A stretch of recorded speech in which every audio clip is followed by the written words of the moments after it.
안녕하십니까. 10월 21일 월요일 말씀 묵상 함께 시작하겠습니다. 오늘도 주님께서 주시는 그 크신 은혜가 우리 말씀으로 하루를 시작하시는 귀한 성도님들의 가정과 생업 가운데 충만하게 임하시기를 기도합니다. 마침 제가 제 채널을 좀 돌아보니까 구독자 2,000명이라고 찍혀 있더라고요. 시작할 때만 해도 그저 우리 교회의 새벽 기도를 대신해서 시작했던 것인데 하나님께서 이 채널을 사용하셔서 여러 성도님들을 섬기게 해주시는 것 같습니다. 너무나도 감사하고요. 동참해 주시는 여러분들이 말씀 안에서 더욱더 잘 성장해 나갔을 수 있기를 기도하겠습니다. 오늘 본문은 출애굽기 17장 8절에서부터 16절까지 말씀입니다. 여호와 니시 르비딤에서 아말렉과의 전쟁을 하고 있는 모습을 볼 수 있는데요. 이것을 통해서 이스라엘이 어떤 나라로서 세워졌는가를 확인하고 그렇다면 우리의 정체성은 무엇인지도 한번 생각해보는 시간이 되었으면 좋겠습니다. 그럼 먼저 말씀 보시겠습니다. 그때에 아말렉이 와서 이스라엘과 르비딤에서 싸우니라. 모세가 여호수아에게 이르되 우리를 위하여 사람들을 택하여 나아가서 아말렉과 싸우라. 내일 내가 하나님의 지팡이를 손에 잡고 산 꼭대기에 서리라. 여호수아가 모세의 말대로 행하여 아말렉과 싸우고 모세와 아론과 훌은 산 꼭대기에 올라가서 모세가 손을 들면 이스라엘이 이기고 손을 내리면 아말렉이 이기더니 모세의 팔이 피곤하네. 그들이 돌을 가져다가 모세의 아래에 놓아 그가 그 위에 앉게 하고 아론과 훌이 한 사람은 이쪽에서 한 사람은 저쪽에서 모세의 손을 붙들어 올렸더니 그 손이 해가 지도록 내려오지 아니한지라. 여호수아가 칼날로 아말렉과 그 백성을 쳐서 무찌르니라. 여호와께서 모세에게 이르시되 이것을 책에 기록하여 기념하게 하고 여호수아의 귀에 외워 들리라. 내가 아말렉을 없이하여 천하에서 기억도 못하게 하리라. 모세가 제단을 쌓고 그 이름을 여호와 니시라 하고 이르되 여호와께서 맹세하시기를 여호와가 아말렉과 더불어 대대로 싸우리라 하셨다. 예, 지금 이스라엘은 단순한 군중이 아니라 이제 하나의 나라로 군대로 만들어져 가고 있는 것을 볼 수가 있습니다. 지도를 통해서 이스라엘이 어떻게 인도함을 받았는지 한번 생각해 보셨으면 좋겠어요. 홍해를 건넌 다음에 마라로 갔죠. 마라에서는 물이 써서 마실 수가 없게 되었지만 하나님께서 그 물을 치유해 주시면서 물만 치유하시는 것이 아니라 너희를 치유하겠다라고 말씀을 하셨습니다. 그리고 그곳에서 조금 지나서 엘림이라는 곳에서 종려나무도 많이 있고 물샘도 12개나 있는 곳에서 어느 정도 휴식을 취한 다음에 신 광야를 지나가는 동안 어느 오아시스에 도달을 했겠죠. 하지만 먹을 것이 떨어졌습니다. 그러니까 거기서 하나님께서 만나를 주시는 모습을 볼 수가 있어요. 그리고는 그 신광야의 어느 오아시스를 떠나서 르비딤으로 옮겨갑니다. 여기 마라나 엘림이나 또는 이 신광야의 어느 오아시스나 다 오아시스죠. 물이 나는 곳입니다. 그러니까 거기서 장막을 펴고 머물 수가 있었던 것인데 이 사람들의 상식으로는 당연히 이 지역을 지나다니려면 오아시스에서 오아시스로 건너다니게 마련인데 르비딤이라는 곳에 갔더니 여기는 물이 없습니다. 사실 르비딤의 위치가 정확하진 않기 때문에 여기다라고 딱 규정할 수는 없지만 만약에 예상대로 르비딤이 이 지역 시내산 기슭에 있는 곳이었다면 여기는 오아시스가 되기가 어려운 곳이죠.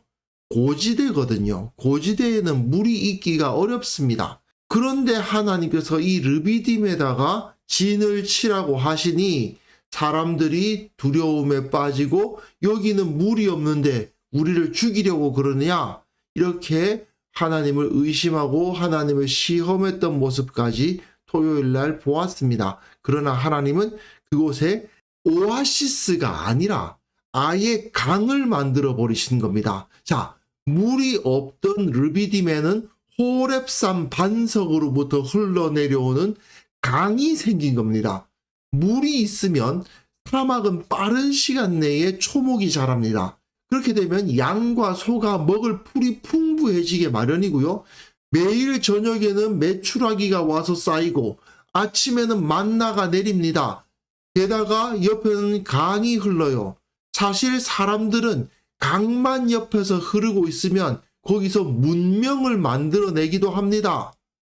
이 상태가 계속 지속되기만 한다면 이스라엘이 아예 여기서 내내 정착을 해도 될 정도죠.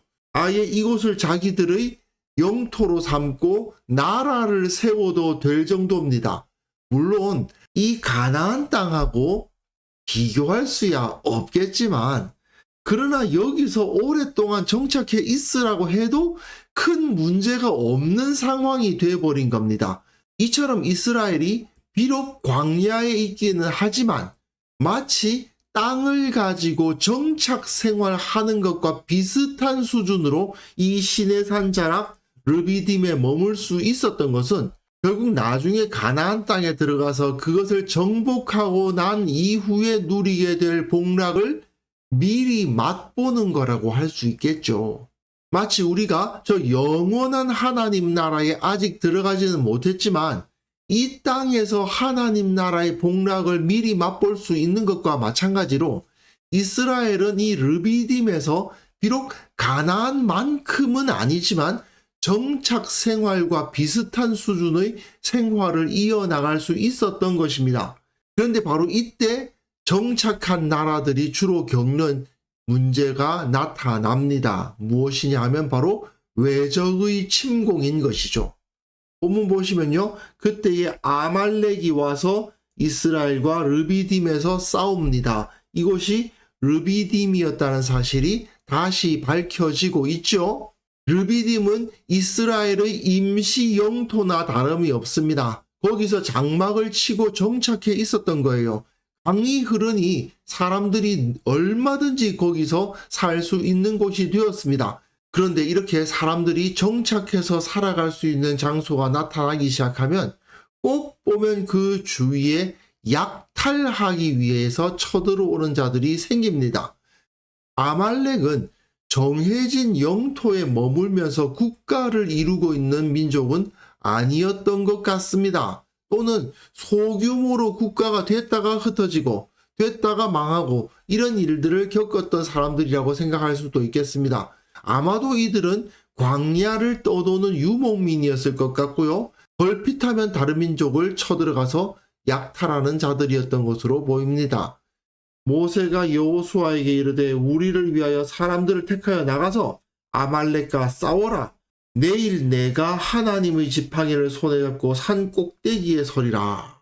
여호수아가 세워져서 아말렉과 싸우게 한 후에 하나님의 지팡이를 손에 잡은 모세가 아론과 훌과 함께 산 꼭대기로 올라갑니다. 이 르비딤이 시내산 자락이 있었을 거라고 생각했을 때 아마도 모세와 아론과 훌은 시내산 꼭대기로 올라갔을 것 같습니다. 그곳에서 모세는 여호수아가 아말렉과 대항하기 위해 싸우는 동안 하나님의 능력을 위해서 기도하러 올라간 것이죠.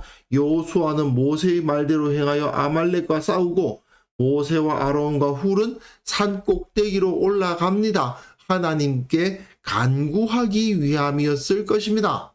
그때 모세가 손을 들면 이스라엘이 이기고 손을 내리면 아말렉이 이깁니다.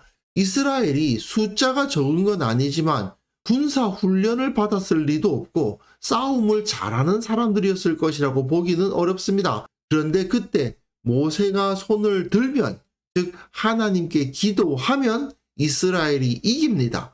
그러나 모세의 팔이 피곤해서 이 손을 들고 있지를 못하면 이스라엘이 지니까, 밀리니까 아론과 훌이 돌을 가져다가 모세의 아래에 놓아 그가 그 위에 앉게 하고 아론과 훌이 한 사람은 이쪽에서 한 사람은 저쪽에서 모세의 손을 붙들어 올렸더니 그 손이 해가 지도록 내려오지 아니한지라.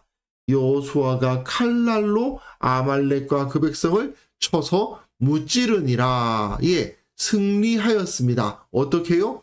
돌을 놓았습니다. 여기서 돌을 놓았다는 것은 제단을 쌓는 것을 떠올리게 하는 장치입니다. 지금 모세의 모습은 두 손을 들고 있죠? 근데 그가 어디에 앉아 있습니까? 돌 위에 앉아 있습니다. 제물로 바쳐지는 그림을 그려주고 있는 거죠. 그리고 아론과 훌이 마치 제물을 드리는 제사장처럼 모세의 손을 붙들어 들고 있는 겁니다. 결국 여호수아가 이끄는 이스라엘은 하나님의 권능으로 아말렉을 이겼습니다. 물론 여호수아도 아말렉과 맞서 싸우기 위해서 많은 수고를 했을 것은 틀림없는데, 그러나 이 전쟁을 승리로 이끄신 분은 하나님이시고 그 하나님께 기도의 제물이 된 이 모세야말로 승리의 가장 중요한 요소였다라고 기록하고 있는 것이죠. 물론 모세는 왕이 아닙니다마는 다른 민족 사람들이 보았을 때 지금 이 이스라엘의 왕이 누구냐라고 한다면 모세를 꼽지 않겠습니까? 모세가 최고 지도자라는 사실은 인정할 수밖에 없잖아요. 근데 그 모세가 어떤 위치에 있다고요? 앞에 나가서 싸우거나 또는 아주 좋은 왕궁에 앉아서 거드름을 피우고 있는 상황이 아니고, 밑에 있는 사람들에게 이래라 저래라 하고 있는 모습이 아니고, 제단 위에 올려진 제물처럼 되어 있다는 것이 중요한 겁니다. 이것이 바로 하나님 나라의 지도자가 가져야 할 자기 정체성이라는 것이에요. 자기가 높은 자리에 올라앉아서 다른 사람을 지휘하겠다는 마음을 품는 게 아니고, 다른 사람의 도움을 받되 자기가 먼저 제물이 되는 거예요. 그러한 마음 자세를 가진 지도자에 의해서 이 나라는 외적의 침공을 막아낼 수 있게 된다는 것을 여기서 잘 보여주고 있습니다. 그 승리 이후에 하나님께서는 모세에게 말씀하십니다. 이것을 책에 기록하여 기념하게 하고 이 사건을 기념하라는 것입니다. 잊어버리면 안 된다는 거죠. 여호수아의 귀에 외워 들리라. 내가 아말렉을 없이하여 천하에서 기억도 못하게 하리라. 하나님께서 이때부터 아말렉은 이스라엘의 원수다라고 선언을 하시는 겁니다. 신명기에 의하면요, 신명기 25장에 기록되어 있는데, 너희는 애굽에서 나오는 길에 아말렉이 너에게 행한 일을 기억하라 말씀하시고, 그들이 너를 길에서 만나 네가 피곤할 때에 내 뒤에서 떨어진 약한 자들을 쳤고 하나님을 두려워하지 않았다라고 기록합니다. 뒤에 떨어진 약한 자들을 쳤다는 것은 여자와 어린이들을 치고 노략질을 했다는 뜻입니다.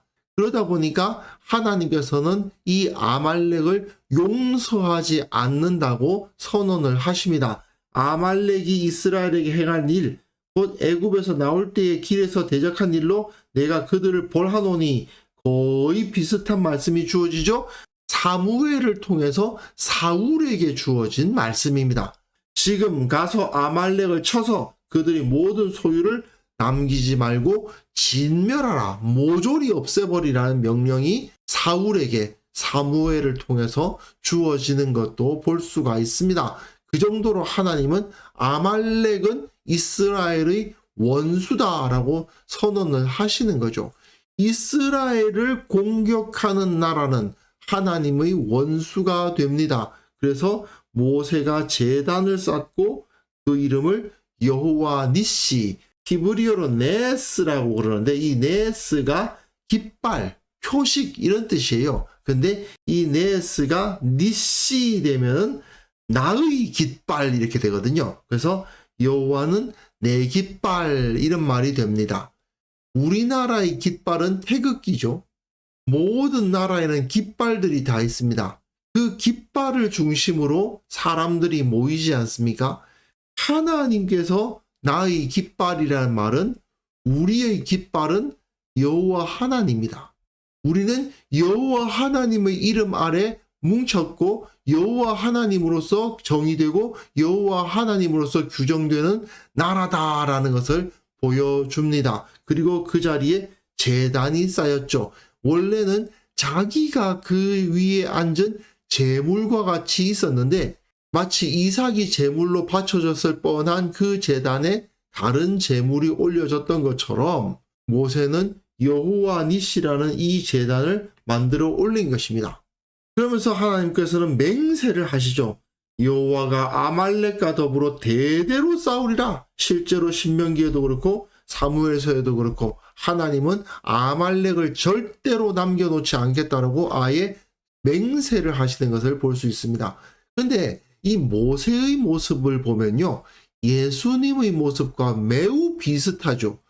하나님께 드려지는 제물이 되고 있지 않습니까? 그리고 자기 백성을 위해서 기도하고 있죠. 이것은 예수님의 모습입니다. 그리고 그렇게 자기 자신을 제물로 드리며 자기 백성을 위해서 기도하심으로써 그 백성들은, 그 예수님을 따르는 자들은 승리를 얻게 됩니다. 모세는 하나님의 백성을 다스리는 자의 전형적인 모습이고 여호수아를 따르는 백성들은 결국 그 지도자를 통해서 하나님의 통치를 받는 나라의 모습을 보여주는 것인데, 우리는 지금 예수 그리스도께서 다스리시는 나라 안에 속해 있는 셈이죠. 이렇게 하나님께서는 신실하게 이스라엘을 이끌어 가십니다.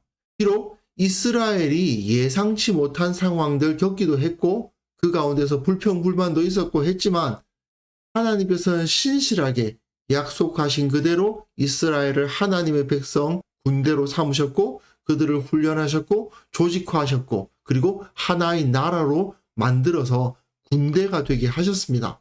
여호와 하나님의 깃발 아래 하나님께 두 손을 들어 기도하는 지도자가 다스리고 그 능력으로 외적을 막아내고 승리하는 나라, 그게 바로 이스라엘이었죠. 그리고 그 모습이 바로 현대의 교회에게서도 그대로 나타나는 겁니다. 예수 그리스도의 깃발 아래 두 손 들어 기도하는 교회를 섬기는 자들의 능력, 그것으로 세상에서 교회를 공격하는 모든 공격을 막아내고 결국은 승리하는 공동체, 그것이 바로 교회입니다. 우리는 비록 영토가 규정되어 있지는 않지만 그 백성이 살아가고 있는 각 지역, 그리스도인들이 살아가고 있는 그 각 지역이 다 교회의 영토이고 예수 그리스도의 주권으로 다스려지는 나라가 되는 것이죠. 결국 우리는 그 안에 포함된 자로서 하나님의 나라를 위해서 살아가는 자들입니다. 각자의 처한 자리에서 여호수아와 함께 싸우는 자리에 있다면 지금 나를 위해서 기도해 주고 있는 저 사람들이 있다. 두려움 없이 싸우는 자가 되어야 되겠고, 또 뒤에서 기도해야 되는 자들이 있다면 내가 정말 기도의 제물이 되겠다는 마음으로 기도하는 자가 되어야 되겠죠. 무엇보다도 주님께서 우리를 승리하게 해 주실 것이라는 그 믿음 위에 튼튼하게 서 있어야 될 것이라고 생각합니다. 그래서 이 시간 함께 기도하실 때에는요, 내가 하나님 나라의 일원임을 기억하면서 오직 예수 그리스도로 말미암아 예수 그리스도께서 내 깃발이 되셔서 내 삶이 규정되게 하여 주옵소서. 우리 교회가 예수 그리스도의 모습을 드러내고 영광을 돌리고 주님의 능력으로 싸워 승리하고 또한 주님의 모습처럼 함께 기도의 제물이 되어서 함께 주님께 부르짖어 기도하는 자들이 되게 하여 주옵소서. 함께 기도하는 시간 가졌으면 합니다.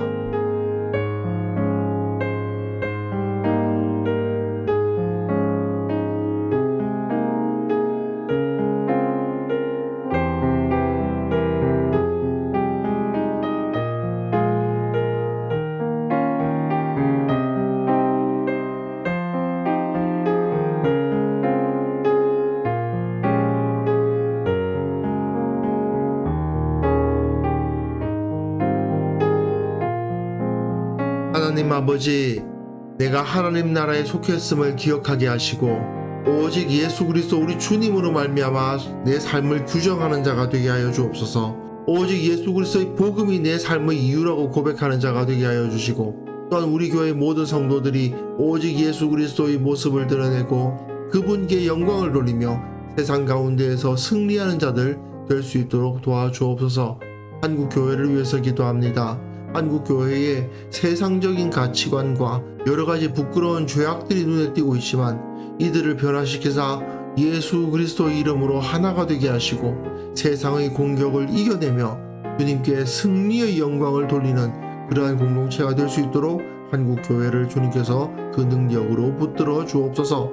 아버지 하나님, 오늘 하루 우리가 살아가는 그 모든 삶 가운데서 함께하여 주시기를 원합니다. 영적 전투의 한가운데 있을 때에 우리 주님께서 나를 위해서 기도하고 계시며 우리 교회의 성도들이 나를 위해서 기도하고 있음을 기억하면서 담대히 나아가 싸우는 자 되게 하여 주시고, 또한 이스라엘을 위해서 자신을 기도의 제물로 바쳤던 모세의 모습처럼 사랑하는 형제와 자매들을 위해서 두 손 들어 기도하는 자들 될 수 있도록 오늘 하루를 붙들어 주옵소서. 오늘도 주님께서 우리와 함께하여 주옵소서. 주님의 사랑과 능력을 맛보는 하루가 되게 하여 주옵소서. 감사드리옵고 예수님의 이름으로 기도합니다. 아멘.